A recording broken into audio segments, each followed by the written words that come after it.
Okay, so the ceasefire is set to expire this Saturday.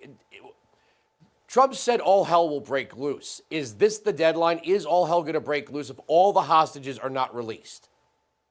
Right now, all parties involved in negotiations have indicated that they don't want all hell to break loose. They want to keep negotiations moving forward.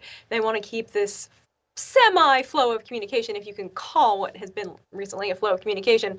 There's obviously been a ton of roadblocks multiple times during the current ceasefire. It looked like the whole thing was going to fall apart. Thankfully, it never did, kept moving forward.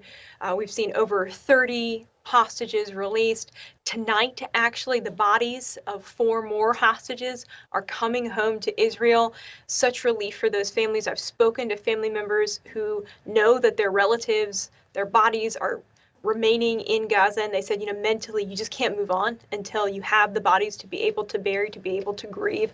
So a huge step in the right direction. And under the initial agreement, it was that the ceasefire would continue as long as conversations were continuing. So even if at the end of the 6 weeks of this phase 1 of the ceasefire, even if all of the details of phase 2 weren't hammered out, that as long as we're talking, we're not going to resume fighting. Right now, the indication is that fighting will not resume, but we have seen how quickly things can change. So really, it's anyone's guess as if this is actually going to move forward and if fighting will indeed remain on pause.